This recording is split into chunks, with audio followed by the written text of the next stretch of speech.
What's going on, everyone? Welcome back to the vlog. Pretty interesting session here. It's a 2-3-5 session on the Lucky Lady Casino live stream, which is on YouTube. I've been playing there a lot more lately, and it's been fun overall.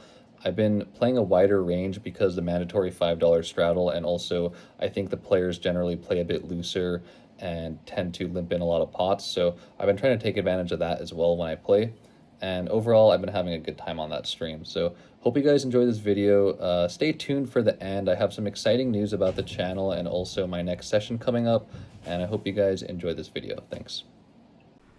In literally my first hand of the night, I pick up pocket aces in the big blind with about $500 behind, fresh chips. It's a 2-3 game with a mandatory $5 straddle.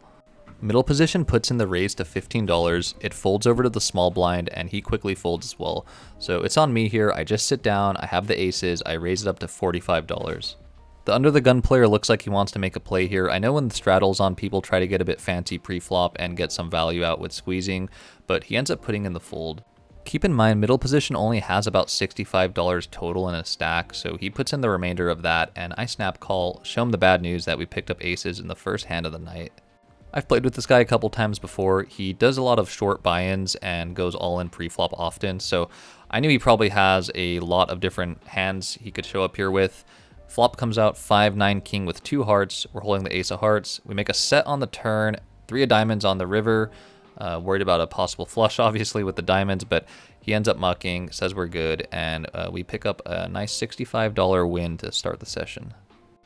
20 minutes or so goes by, and we pick up ace-7 suited. We're in the cutoff. I have about $650 behind. Hijack raises to $20.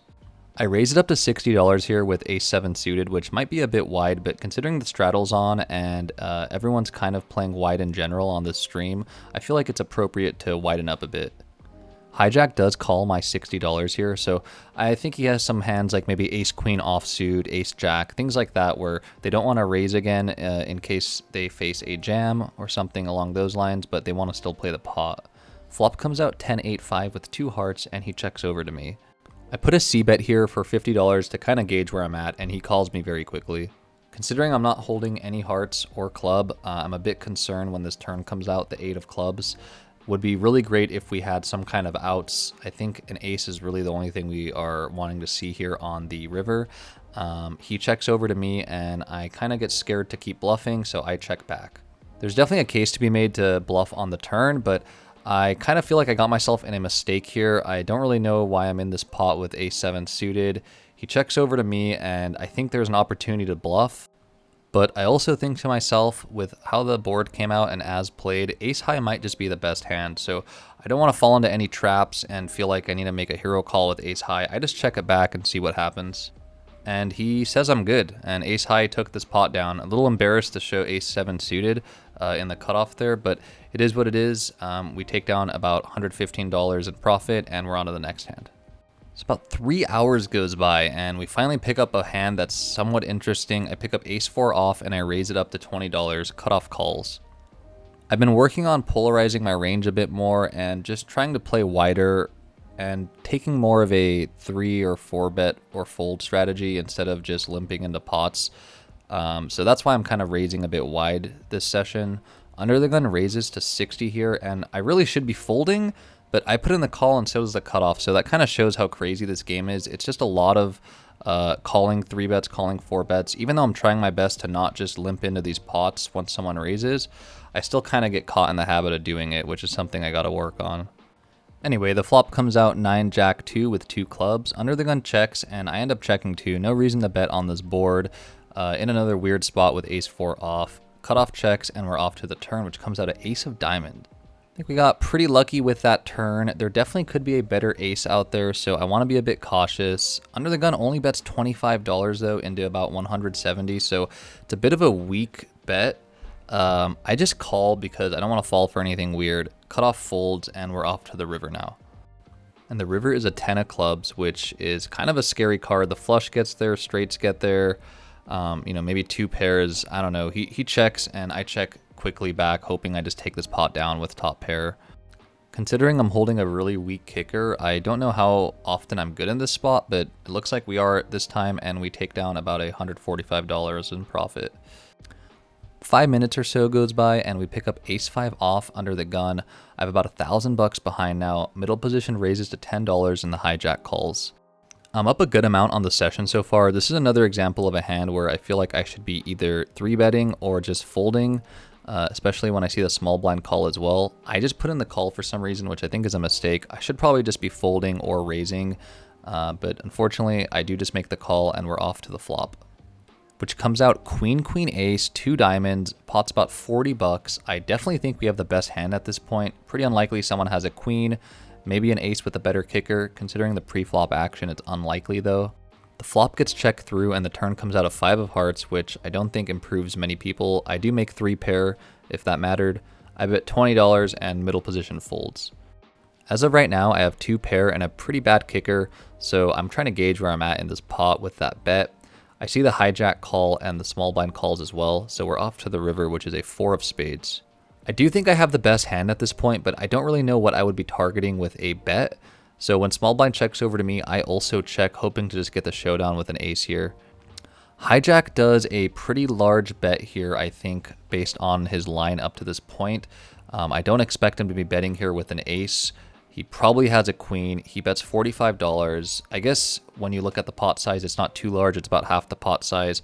Small blind folds. I can't fold with ace in this spot. I feel like I have to call, so I do.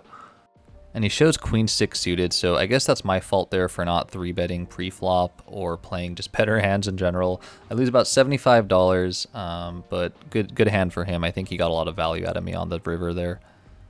15 minutes go by and I pick up ace 8 off in the small blind. I have about $900 behind. This guy drops his chips over to me and I was tempted to just grab it, but I'm a good guy, so I didn't.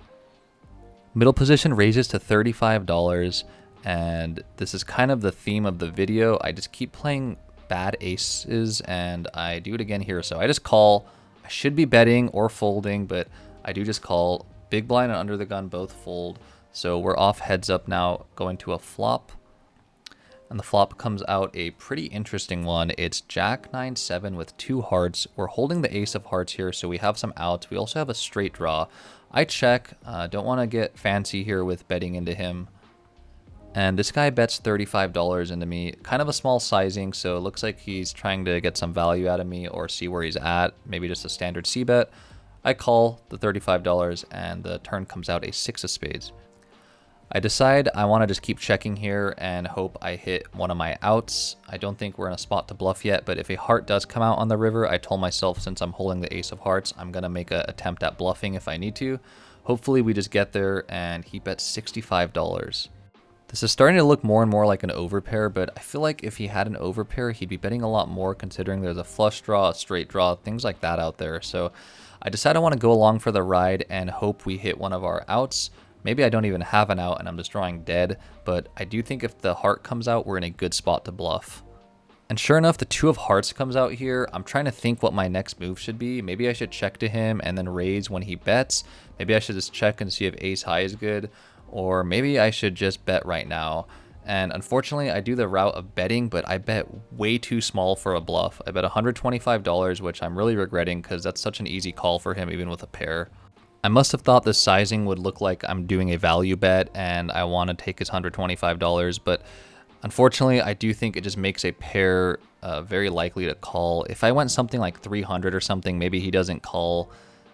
He does put in the call and he shows king jack of clubs. Pretty standard, I think, for how much I bet.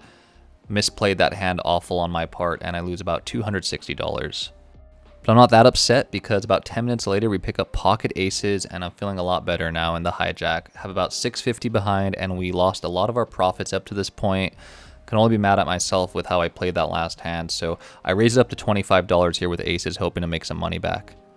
But it looks like I've been raising too much actually, which is kind of helping in this spot here with aces because a lot of people call me. So the cutoff calls, the button calls, and then also the small blind thinks, yeah, this guy's probably just has nothing, so I'll call as well. So that's 3 people that called after I raised in a, I guess, middle position here. Kind of weird. I guess you can consider this a late position in the hijack technically. So I'm just surprised so many people are just calling here and not raising or folding. That's kind of how this game is though, and that's why I've been doing it as well, because I do think I can take down some of these pots post-flop even without having some better hands.